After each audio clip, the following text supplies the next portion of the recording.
Hey guys, welcome to the video. Today is November 15th, 2011. By a request from Twitter, we're going to take a look at this post on Mac Rumors from earlier today. As usual, you'll be able to find that link down below if you want to read some more.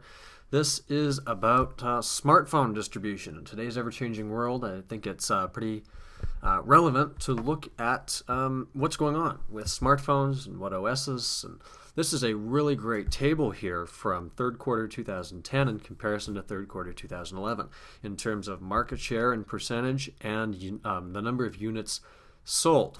So we'll talk about 11 first. Android, 60,000, almost 500 units. Very impressive, 52% of the market share.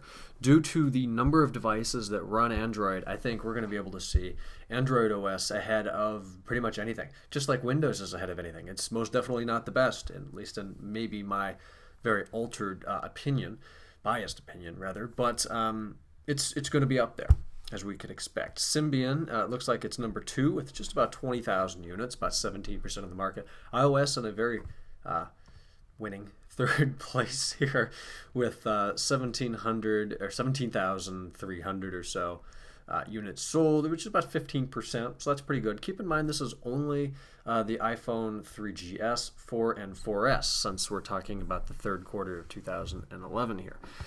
So it looks like Android is up about 25%, or actually 27% in a year, and that's phenomenal to give the competition to iOS, to Apple, to build better products, which they have and will continue to do. And then with Symbian, it looks like we're down a substantial amount, about 20%. Android and iOS are going to emerge the leaders here, and possibly Windows Phone 7. As we see down below, Microsoft is now 1.5%. They were 2.7%, so it's kind of down in a year, kind of surprising. And then iOS is down about 1.6%, but up nearly 7,000 units. So that's interesting. They're making and selling more, but Android has just exploded with the number of devices that run it. And their marketing's getting better, the hardware they're using is getting better, and of course the software is getting better. So the competition is getting very strong. Second graph here is what I thought, or what I found to be rather the more interesting one, the vendor market share smartphone operating profit. We've got 2006 through 2012 projection, obviously here. Then we've got Nokia, Samsung, Motorola, LG, Sony Ericsson, RIM, BlackBerry, Apple, and HTC. You're probably going to have to look at the other graph that I have probably covered up my desktop with by this point to be able to read the graph, and even then it's not very high resolution. But Apple is the purple color that gets larger on the right-hand side. Kind of looks like AT&T's 5 bars flipped upside down from an iPhone.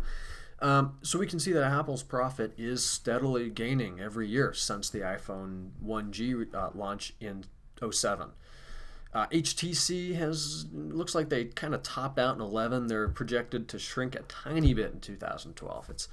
I don't know how they can get that accurate with it. RIM, I think BlackBerry, they're always going to have some customers, mostly in the business market, that prefer their products due to their, I guess, suckishness. Businesses seem to like things that don't really work well, like HP business class machines and Microsoft Windows XP Service Pack 2. Sony Ericsson is nearly off the map. Looks like they're actually a little bit bigger in the 2012 projection, so maybe they're going to come out with some new devices and push their OS a little further. LG, I don't even see it. Motorola, pretty big in 2006, don't see anything since then. Nokia and Samsung, actually Samsung is doing much better than Nokia. Nokia has done nothing but decline as other manufacturers build products that I guess the consumer likes better. So it looks like the emerging winners in 2012 in terms of profit will be Apple, surprise, surprise. Samsung looks like they're going to be doing pretty well. And then HTC and RIM are going to be behind that. And last place would be the Sony Ericsson. And I think those are on a lot of lower end, cheaper phones, maybe not on a contract, and maybe not requiring data. I think a lot more people would have an iPhone if it didn't require a $20 or $25 a month data plan. At least with AT&T, it's $25 a month. Maybe Sprint's a little bit cheaper. But I encourage you to come and read this article. Again, the link's down below. Let me know what you think. Let me know what you have. Let me know what you like. I know a lot of people like the iPhone, including myself. A lot of people don't like it. They want a bigger display. Speaking of which, there was another post, I think it was here on Mac Rumors earlier today, about how the iPhone 5 was supposed to be the iPhone 5 with a larger screen, a different processor, stuff like that. It was somewhere over here, so be sure to check that out. While you're looking online, you might as well check out our site. We got a couple posts up yesterday. One about the OptiBay, which is similar to OWC's solution, which is taking the DVD drive out, putting in, they call it the data doubler.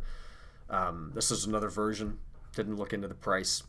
I don't know. And if you've got a first generation iPod Nano, you may be in for a recall on a replacement by Apple. So check out the site, check out Tech in 5. It's our podcast. It's on iTunes. Talked about that last week. Again, thank you for watching. Subscribe to the channel if you liked what you saw, and follow me on Twitter, twitter.com/James R. Schultz. Talk to you guys tomorrow.